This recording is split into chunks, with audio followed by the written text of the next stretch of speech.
Hello friends, welcome back. Start करते हैं second part सितंबर 2021 current affairs MCQ का। इसमें हम इस मंथ को कंप्लीट करेंगे, देन विल स्टार्ट अक्टूबर। तो चलिए स्टार्ट करते हैं। फर्स्ट क्वेश्चन यहाँ पे। First question is about AUKUS alliance. AUKUS alliance के बारे में बताया गया यहाँ पे। आउकुस अलायंस एक नया अलायंस है, ट्राइलेटरल सिक्योरिटी पार्टनरशिप है between US, UK and Australia के बीच में। उसी का नाम रखा गया है आउकस। तो ये बेसिकली आपको जो कंट्रीज हैं उनके फर्स्ट लेटर के नाम पे रखा गया है, जैसे कि ये ऑस्ट्रेलिया हो गया, यूएस हो गया, एंड इसी में आपको ये यूके हो गया। This is the Australia, UK and US. तो तीनों को मिला के ये नाम रखा गया है। तो इस वजह से ये न्यूज़ में रहा था। तो इसमें तीन कंट्रीज है। इसमें बताना है कि इसमें से कौन सा इसका हिस्सा है। तो इंडिया और चाइना इसके हिस्से नहीं है, सिर्फ तीन कंट्री है। तो बी आपका सही रहेगा। ये बेसिकली एक ट्राइलेटरल सिक्योरिटी पार्टनरशिप है जो इंडो पैसिफिक रीजन में सिक्योरिटी को बनाए रखने के लिए ये ट्राइलेटरल पार्टनरशिप को बनाया गया है। इसके अलावा एक अलायंस होता है जिसको हम 5I अलायंस कहते हैं, जो कि एक इंटेलिजेंस शेयरिंग एग्रीमेंट है between US, UK, Canada, Australia and New Zealand के बीच में। तो ये एक दूसरा अलायंस है, ये आपको याद रखना। नेक्स्ट बात करते हैं about collective security treaty organisation. Okay, तो ये जो आपको ट्रीटी ऑर्गेनाइजेशन दिख रहा है, ये आपको बनाया गया है शंघाई, आपको सीएसओ है शंघाई कॉपरेशन ऑर्गेनाइजेशन के जो हेड्स हैं उनकी मीटिंग हुई है। 21st मीटिंग हुई थी, वर्चुअल मीटिंग, इस महीने में सितंबर में। तो इन्होंने ही ये ट्रीटी ऑर्गेनाइजेशन बनाने की बात की है। तो बेसिकली ये कॉमनवेल्थ ऑफ इंडिपेंडेंट नेशंस है, उनका एक अलायंस है जिसमें कंट्रीज आपको Armenia, Belarus, Kazakhstan, Kyrgyzstan, Russia, Tajikistan, ये इसके मेंबर्स है। इनका हेडक्वार्टर आपको मॉस्को में मिलेगा। ओके, तो बेसिकली इसमें वो कंट्रीज है जो यूएसएसआर के स्प्लिट के बाद कंट्रीज बनी और उनका ये एक ग्रुप बनाया गया है जिसका नाम है कलेक्टिव सिक्योरिटी ट्रीटी ऑर्गेनाइजेशन। तो सिक्योरिटी से रिलेटेड है। तो Commonwealth of independent Nations, India इसका तो मेंबर ही नहीं है, हेडक्वार्टर मॉस्को में है। तो एक और तीन सही होगा, तो डी आपका सही हो जाएगा। Next about the reforms in urban planning capacity in India. NITI Aayog ने यहाँ पर एक रिपोर्ट जारी किया था, reforms in urban planning capacity in India. तो थोड़ा सा नाम ध्यान से पढ़िए, क्या है अर्बन प्लानिंग कैपेसिटी। तो जो अर्बन प्लानिंग होती है उसमें रिफॉर्म्स करने की बात इस रिपोर्ट में की गई है। किसके द्वारा है ये? नीति आयोग के द्वारा। तो इस रिपोर्ट में ये कहा गया है कि जो सेंट्रल यूनिवर्सिटी है या टेक्निकल इंस्टीट्यूशंस हैं, अपने यहाँ वो पोस्ट ग्रेजुएट डिग्री प्रोग्राम्स लेके आए जो कि प्लानिंग से रिलेटेड हो। ठीक है, जैसे कि एमटेक प्लानिंग, तो प्लानिंग में वो मास्टर्स डिग्री लेके आए ताकि जो प्लानिंग बनाने वाले ऑर्गेनाइजेशंस हैं या इंस्टीट्यूशंस हैं उनको मदद मिल पाए। नेक्स्ट बात करते हैं about NRC, national register of citizen. ये न्यूज़ में इसलिए था क्योंकि ये जो केस था डाउटफुल वोटर केस, ये केस गुवाहाटी के हाई कोर्ट में गया था। तो गुवाहाटी ने के हाई कोर्ट ने कंफर्मेशन मांगा था फॉरेनर्स ट्रिब्यूनल से कि आपने जो ये एनआरसी बनाया हुआ है ये फाइनल है या फिर इसमें और मॉडिफिकेशन किए जाने हैं। तो फॉरेनर्स ट्रिब्यूनल ने कहा कि ये जो हमने जो लिस्ट तैयार किया हुआ है 2019 में, वो एक फाइनल लिस्ट है।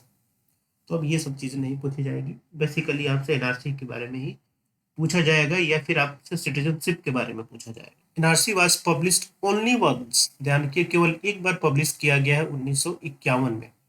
और अभी भी यहाँ पर जो एनआरसी को अपडेट किया गया ना, इसको अभी इम्प्लीमेंट नहीं किया गया, इसको नोटिफाई नहीं किया गया, अभी पब्लिश हुआ नहीं है।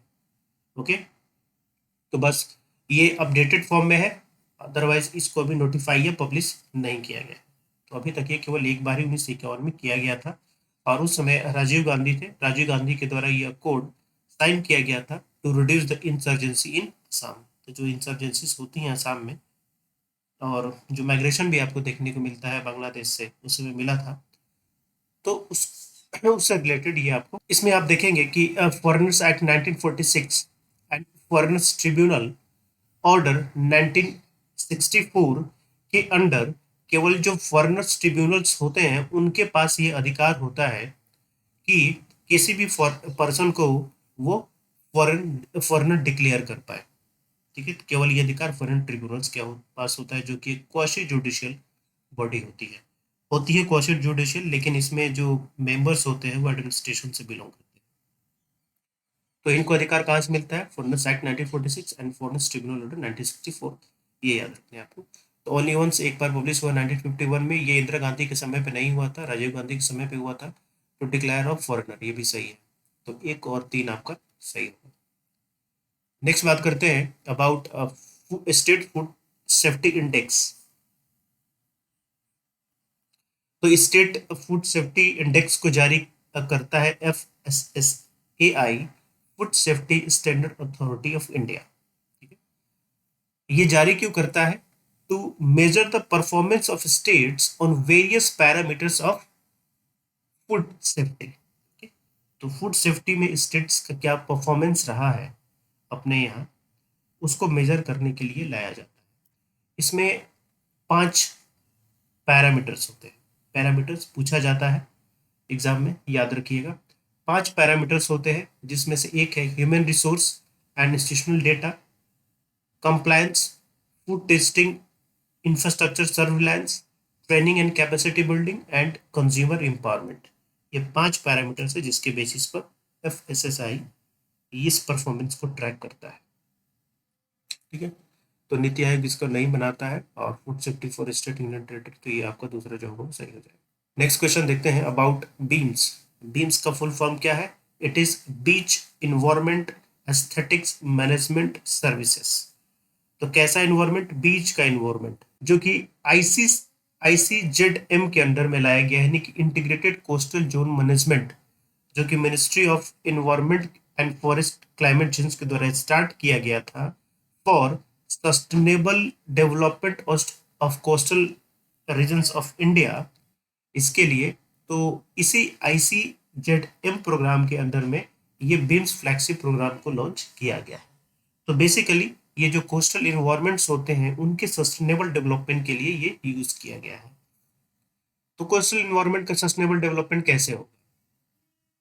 पॉल्यूशन को कम करना, ओके, बीच फैसिलिटीज प्रोवाइड करेंगे, कोस्टल इकोसिस्टम को कंजर्व या प्रोटेक्ट करेंगे, ओके, जो लोकल अथॉरिटीज के पास चैलेंजेस हैं उनको हम सही करने की कोशिश करेंगे, cleanliness, hygiene, safety for beach goers, okay, ये सारा चीज काम करेंगे। तो ये क्या है? ये जनरल स्टेटमेंट्स है।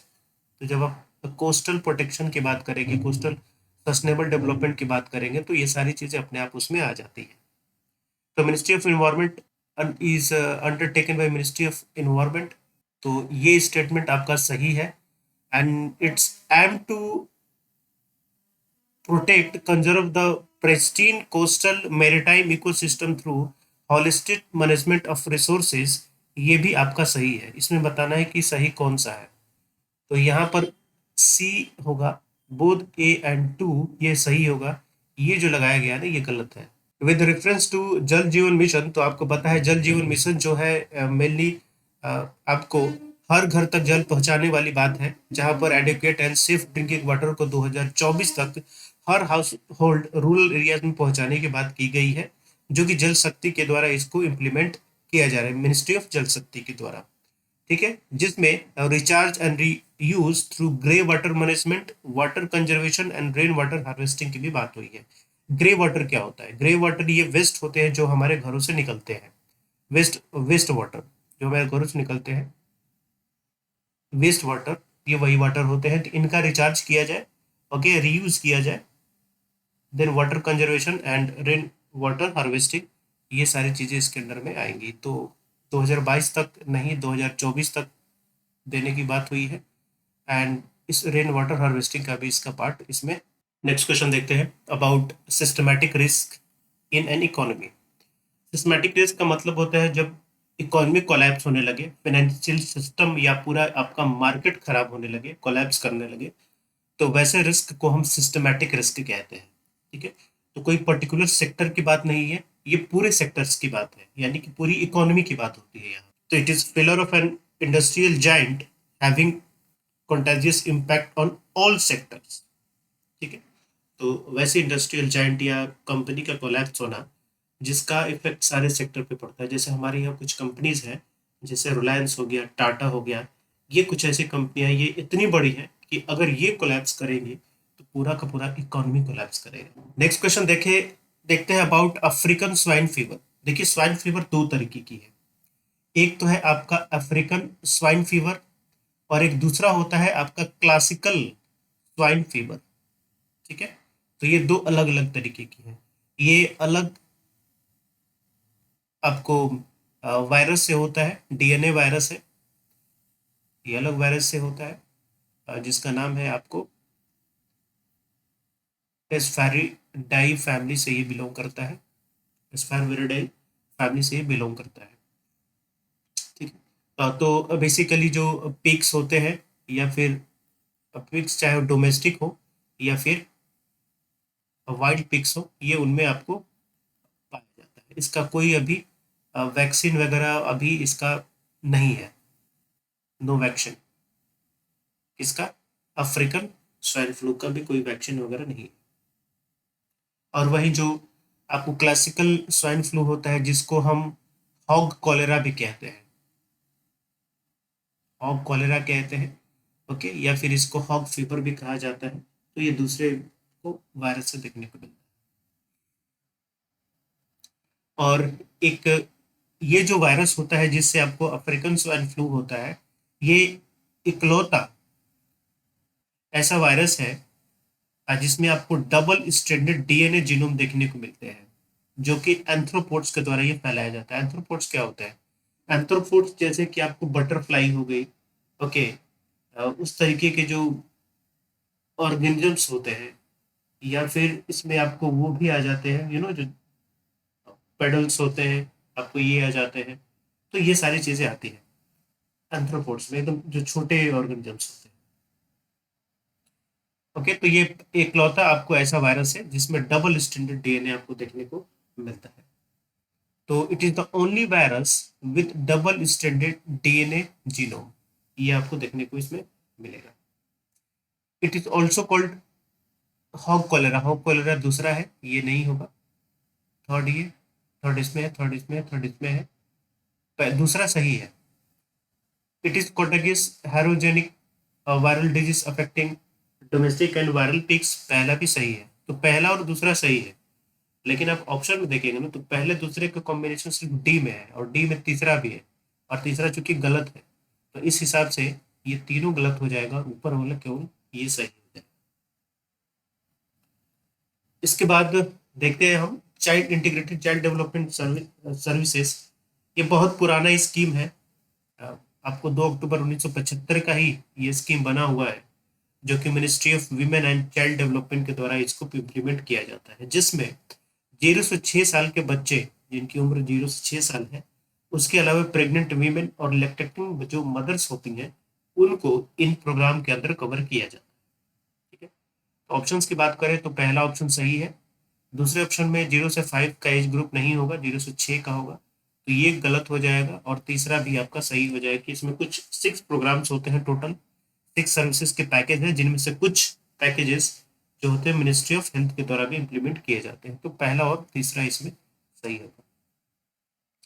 ठीक है, तो इसमें क्या क्या इसका ऑब्जेक्टिव्स है वो देखते हैं। तो पहले से 0 से 6 साल के बच्चों के हेल्थ स्टेटस, न्यूट्रिशनल जो इंडेक्स है उसको इम्प्रूव करना।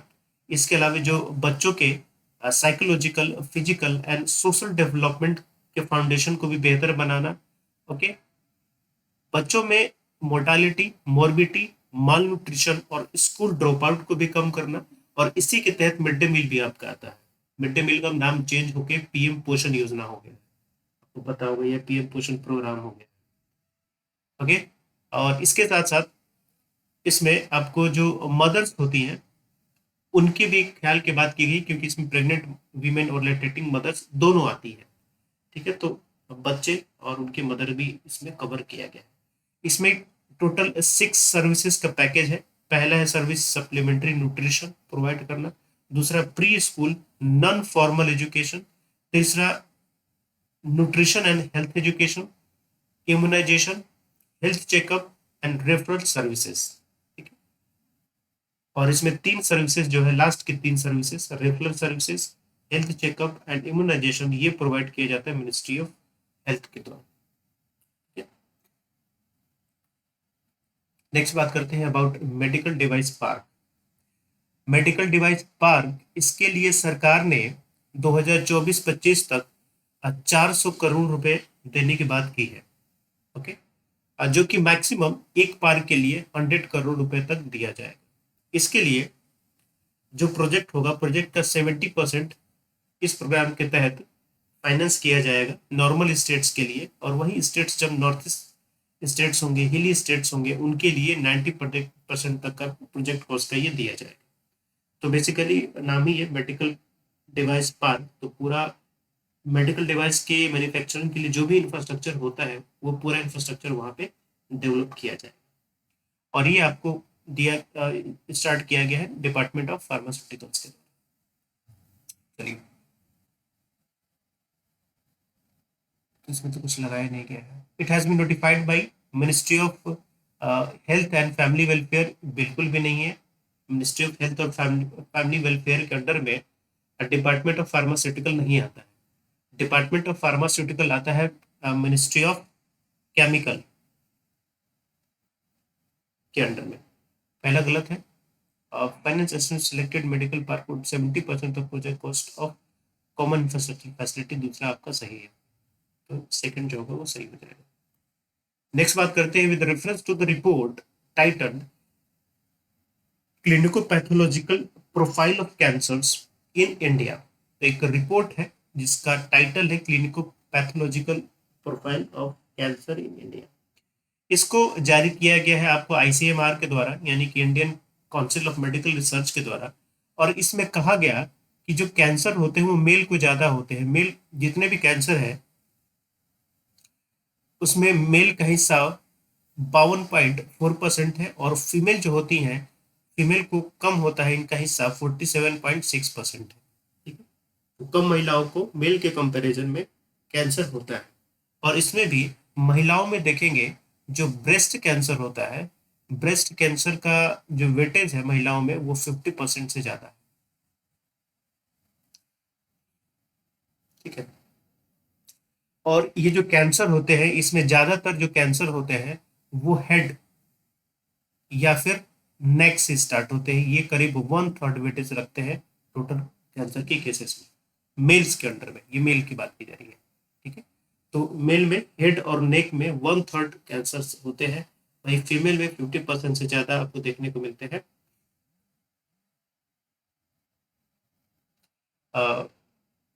Breast cancer related.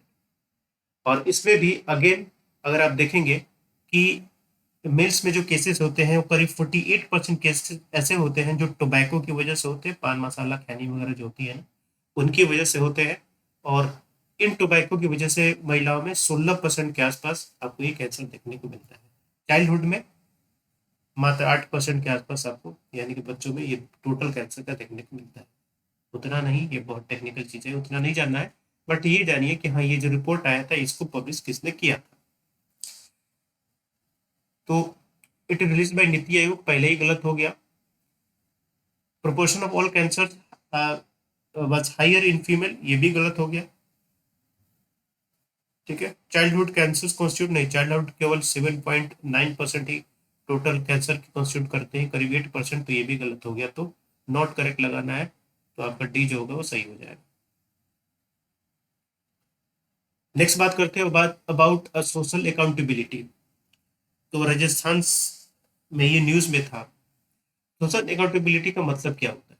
It is an approach towards ensuring accountability that relies on civic engagement, यानी कि सोशल इंगेजमेंट को बेहतर बनाने के लिए जो अकाउंटेबिलिटी होनी चाहिए वो सोशल रिस्पॉन्सिबिलिटी, सोशल अकाउंटेबिलिटी कहलाती है। ओके, जो डायरेक्टली इनडायरेक्टली किसी भी तरीके से ये किया जाए। तो इससे रिलेटेड आप देखेंगे कि कुछ स्टेट्स के कुछ प्रोग्राम्स हैं, कुछ पॉलिसीज हैं। जैसे कि केरला की एक पॉलिसी है participatory planning and policy formation. तो प्लानिंग एंड पॉलिसी के फॉर्मेशन में जो आम लोग हैं उनकी भी भागीदारी को इसमें दिया जाता है। ओके, तो इसी तरीके से बहुत सारे पार्टिसिपेटरी बजट एनालिसिस गुजरात में, दिल्ली एंड राजस्थान में पार्टिसिपेटरी एक्सपेंडिचर ट्रैकिंग सिस्टम। तो ये सब नहीं पूछा जाएगा, जनरली एग्जाम्पल के तौर पे आप याद रखें, कहीं कोट करना पड़े एक दो that's it, otherwise social responsibility को यहाँ लिखना है. It an approach towards ensuring time-bound resolution with the civic engagement, a strong voice and strong compact हो. चार्टर सिटीजन चार्टर भी जो होते हैं वो एग्जाम्पल होते हैं सोशल अकाउंटेबिलिटी के. तो ये आपको सिटीजन चार्टर आंध्र प्रदेश के द्वारा लाया गया है, लेकिन ऐसे भी आप समझ जाएंगे. तो तीनों सही है, डी आपका सही होगा. नेक्स्ट बात करते हैं अबाउट सौभाग्य योजना.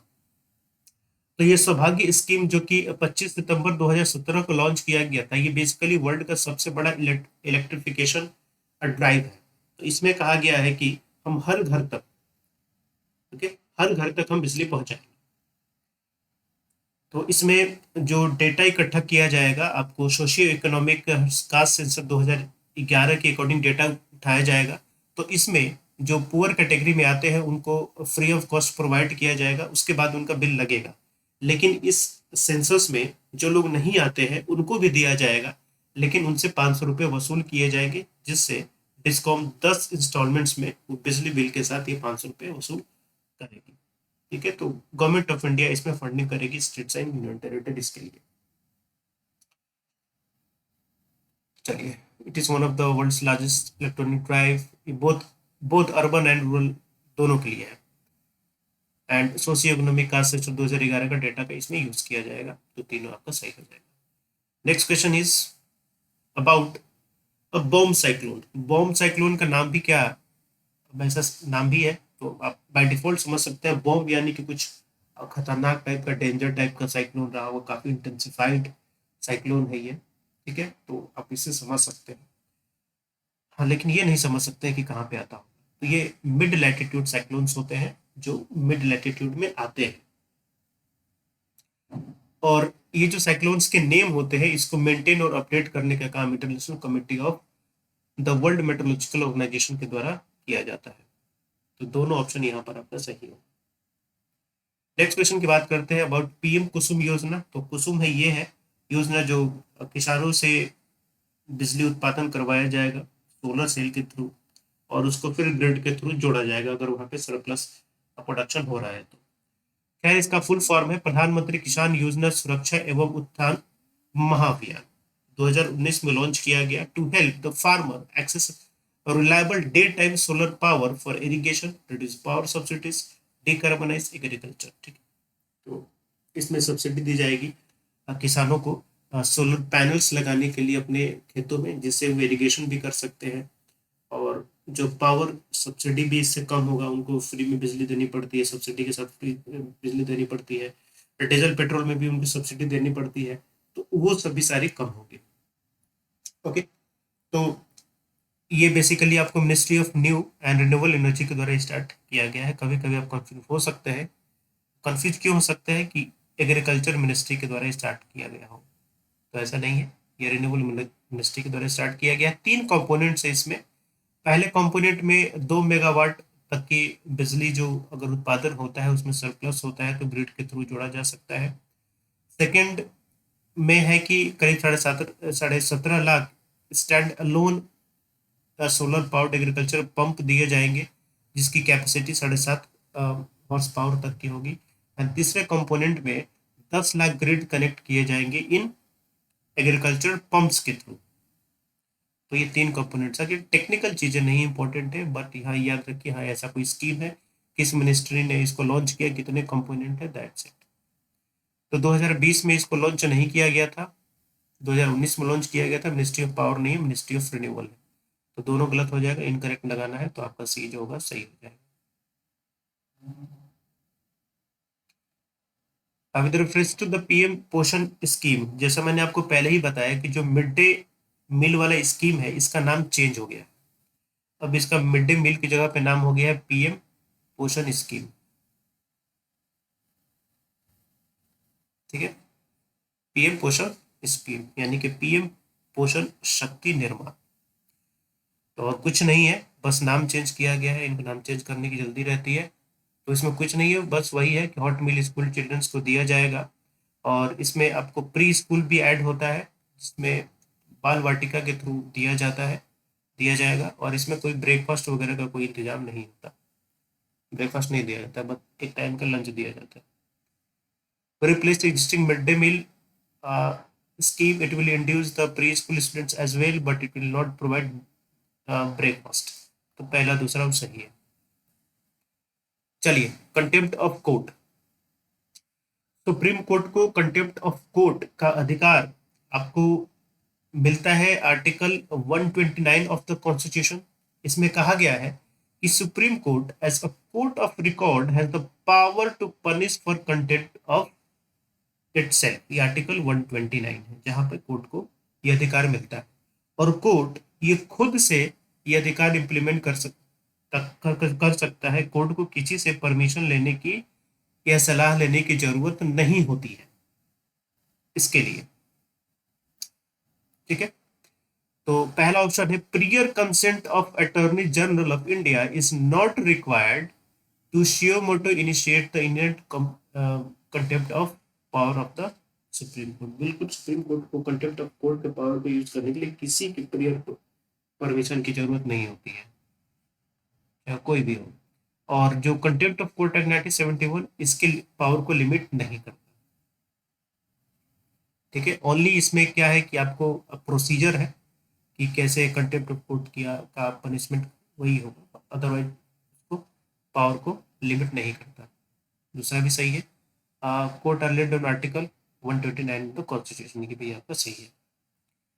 नेक्स्ट बात करते हैं about the Pragati scheme. Pragati is actually the ICT based multi-modal platform. ITCZ, sorry, ITC, ICT, Information and Communication Technology. ITCZ मुझे ज्योग्राफी से बिलोंग करता है. ये नहीं है, ये इंफॉर्मेशन एंड कम्युनिकेशन टेक्नोलॉजी है. इसको 2015 में लॉन्च किया गया था, design by PMO with the national informatics centre के द्वारा. बेसिकली ये ऐसा प्लेटफॉर्म है जहां पर स्कीम्स की जानकारी मिलती है. ओके, साथ ही साथ लोग यहाँ पर अपनी ग्रीवेंसेस को वहां पर रजिस्टर कर सकते हैं. ओके, डिफरेंट स्कीम्स या प्रोग्राम्स की इम्प्लीमेंटेशन की मॉनिटरिंग यहाँ पर की जा सकती है, चाहे वो सेंट्रल गवर्नमेंट का स्कीम हो, चाहे वो स्टेट गवर्नमेंट या यूनियन टेरिटरीज की स्कीम. ओके, तो पहला ऑप्शन सही हो जाएगा. दूसरा पीएमओ एनआईसी के साथ मिलके, और ओनली गवर्नमेंट ऑफ इंडिया है, गलत हो जाएगा. गवर्नमेंट ऑफ इंडिया के अलावा स्टेट्स गवर्नमेंट के भी प्रोग्राम्स को यहाँ पर रिव्यू मॉनिटरिंग की जा सकती है. तो पहला और दूसरा केवल सही. नेक्स्ट क्वेश्चन देखते हैं अबाउट द मलेरिया. यहाँ पर एक रिपोर्ट आया था यूके में, इंग्लैंड जर्नल ऑफ मेडिसिन में. आर्टिकल था evidence of artemisinin resistant malaria in Africa. Okay, तो इसमें ये कहा गया था कि increasing evidence for the failure of artemisinin based combination therapy for falciparum malaria either alone or with partner drugs. इसका मतलब ये हुआ कि इसमें कहा गया कि अफ्रीका में जो मलेरिया के केसेस ये हैं, ठीक है, उसमें चाहे आप मलेरिया के अलोन केवल मलेरिया की ही दवाएं दे रहे हैं, या फिर मलेरिया के साथ और भी जो कॉम्बिनेशन वाली दवाएं होती है, ये एक्चुअली क्या हो रहा है कि वहां पर फेल हो रही है. इसका मतलब कहीं ना कहीं मलेरिया जो है वहां पर रेसिस्टेंस क्रिएट कर रहा है. ठीक है, तो ऐसा रिपोर्ट में कहा गया था. तो अब इतनी चीजें भरे पूछे ना जाए, लेकिन ये पूछा जा सकता है कि व्हाट इज मलेरिया. तो malaria is caused by Plasmodium, it is a protozoa, और 2 वैक्सीन अभी तक इसके मौजूद हैं मलेरिया के, आरटीएसएस और M21 इसका नाम है.